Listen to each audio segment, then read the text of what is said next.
thanks so much for being here. My name is Kat and I make houseplant videos here on Good and Planty. If you just so happen to absolutely love this video, please consider liking it, commenting, subscribing, or following me on Instagram. All of these things help me grow my channel like a plant. So in honor of Clem, the amazing little pit bull that I'm fostering, I wanted to sit down and finally do a video where I talk about 5 pet safe, meaning cat and dog safe, houseplants. Toxic plants can definitely cause a variety of symptoms, but most of them come down to stomach irritation and all that stuff. So to avoid it, usually you want to pick houseplants that are pet safe. I do want to point out that the amount of consumption definitely matters in terms of the reaction that your pet will have. And it's really important to know your animal's habits. For example, Clem does not eat houseplants. There's like literally no interest of consumption. After testing it out, I do feel comfortable leaving even toxic houseplants around her. It's just about knowing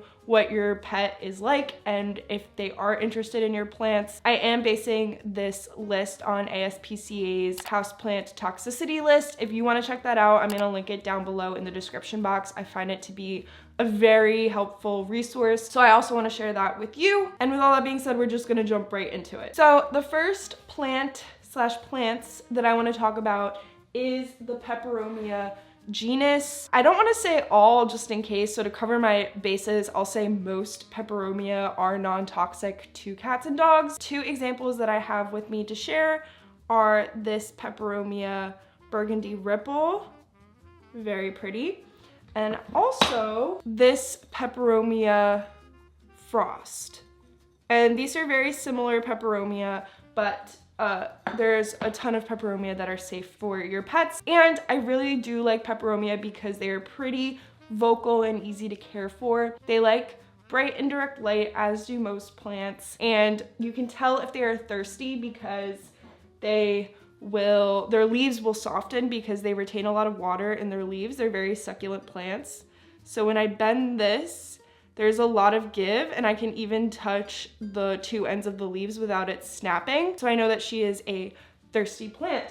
Likewise with this one that I just watered, you can see that I have some stems drooping towards the bottom here, and they will perk back up once she has soaked in enough water, but that is another way to tell if your Peperomia is thirsty. And yeah, they're very easy to propagate. You can take a stem cutting, honestly, and give yourself more pet safe plants. And I think that they are beautiful. There's a lot of varieties to choose from, a lot of different colors, growth patterns, the whole thing. Well, maybe not growth patterns, but you get what I'm saying. So I definitely recommend Peperomia as a genus for anyone who wants pet safe plants. The next plant I want to talk about, she is also a little thirsty. Today is a big watering day for me. So I did water her already, but she's a bit limp.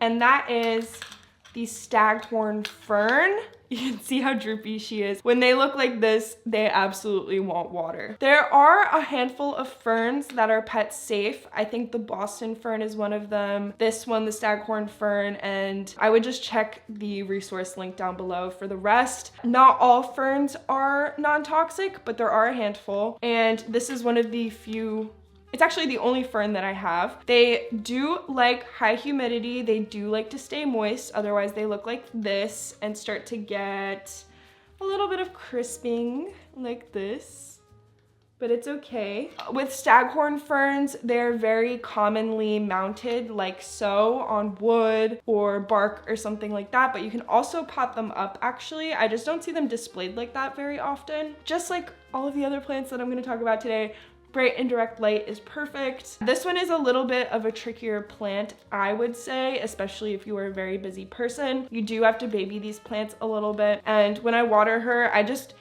literally cover her completely in water. I get the plank wet, I get the moss and soil wet, and I also get the foliage wet. You can mist them, but I don't know, I'm not really a big mister, so I won't say anything about that. And yeah, she just hangs up on my wall like so. And she's a happy little bean when I remember to water her. And I think if you want a little bit of a challenge, if you are a constant waterer, this is a great choice for you. Next up, we have Maranta, and I love Maranta so much. They are also called prayer plants because one of the most fun features of this plant is that their leaves move throughout the day. Towards the end of the day, their leaves will actually close up, and you can see all of the undersides of the leaves. It's really beautiful, especially because there's this red color and you can enjoy it. And then in the morning, during the day, their leaves start to open back up, and then you can get the front of the foliage. This plant is really fun because it's kind of interactive and you can watch it literally be like a living thing. And also just like the leaf pattern is gorgeous. You know, we can't, just because it's a common plant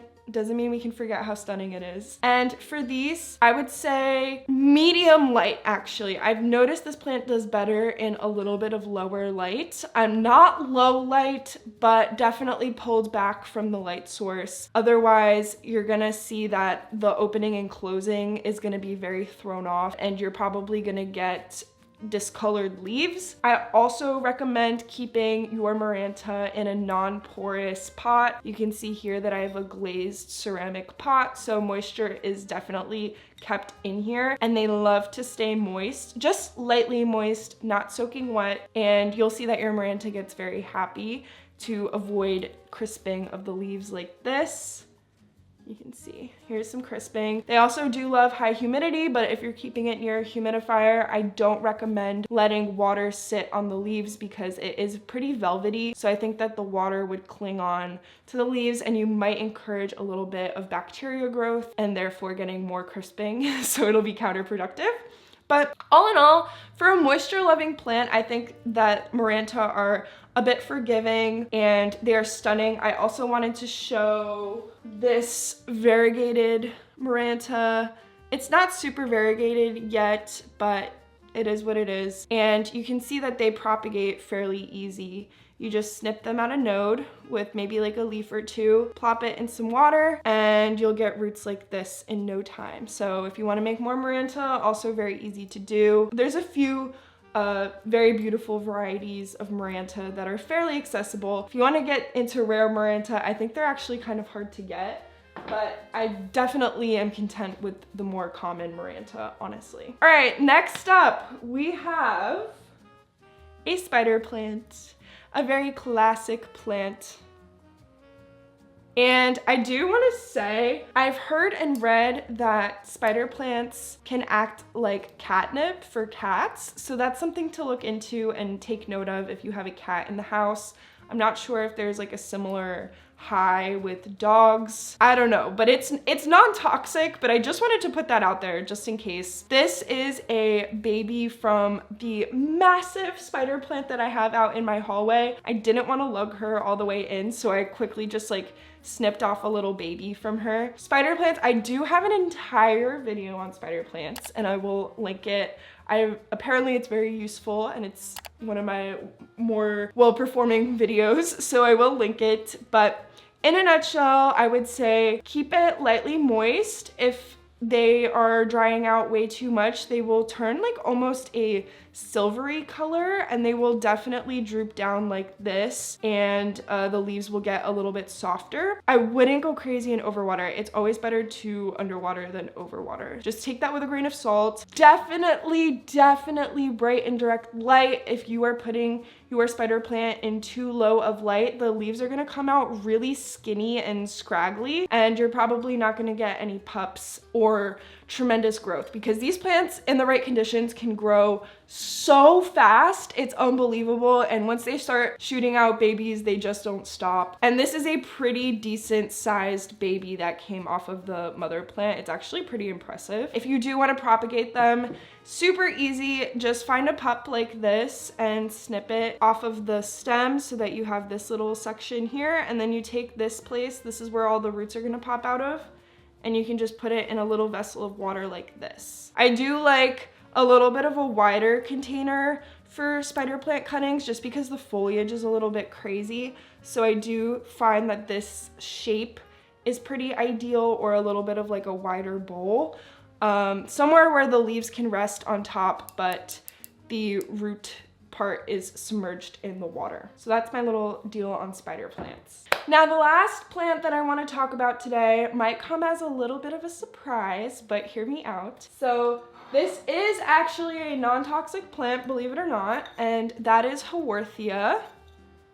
Here we go. Now, obviously, you know what I'm gonna say next. Just because this plant is non-toxic doesn't mean that your pet should be getting into it. This is a very pointy plant, and I'm including it just because I want to relieve anyone whose pet might have like bit into one of the leaves. This is definitely a plant I don't recommend keeping near your pet because I can just see it like stabbing a pet's mouth and the teeth. You don't want to irritate the gums. So while it is non-toxic, this is just proof that like always keep your plants away from your pets just in case. And also I do want to mention that just because a plant is non-toxic, you definitely want to be careful about what you're putting on your plant's leaves and in the soil, because obviously if you're coating the leaves with something toxic, that could get a reaction out of your pet. So that is another note that I wanted to include in this video. For Haworthia care, this is a succulent, so a lot of people quickly assume that succulents are easy care, and while there are perks to succulents, like you don't have to water them crazy often,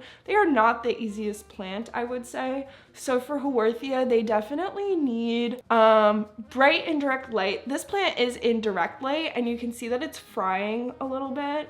You can, like, the leaves, come on, hello. The leaves are this like very dark color, where I would prefer if they were this dark green color. And you can see that the tips are crisping off a little bit. So she is frying a little bit. If I wanted to be perfect, I would put her in a little bit more indirect light.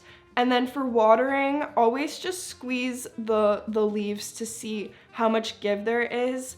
So for her, I can see that her leaf right here is kind of curling in and she's a bit squishy, and the pot is very light. She is ready for a water, and you know, that makes sense to me. They are drought tolerant, so although she is thirsty right now, she is not gonna die on me unless I didn't water her for like literally months. So they are like neglect friendly, but not the easiest plant, because if you don't give them enough light, they will start to exfoliate and like stretch out all funky. I do really love Haworthia though, because they are such easy growers. They're pretty compact and they shoot out pups so often that you can propagate off of them.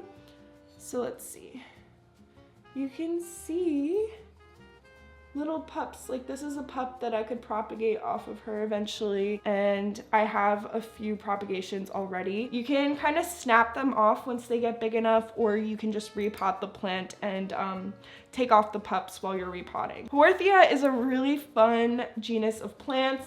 I have another little example here. This is a different kind of Haworthia.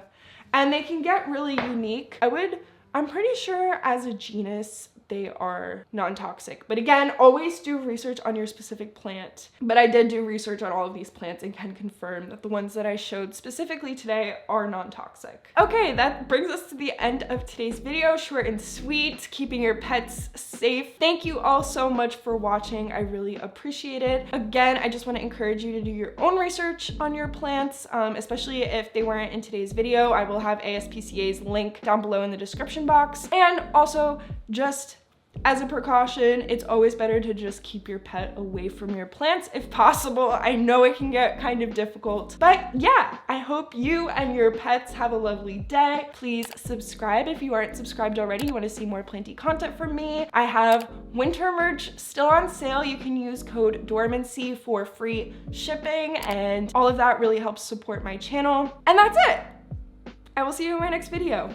Bye. Huge thank you to all of my members. Thank you to O'Neill, Val, Katrina, Audrey, Louie, Heather, _B, Jacqueline, Brooke, Daniel, Vanessa, Michelle, Tori, and Mary. You guys are absolutely the best, and I'll see you in my next video.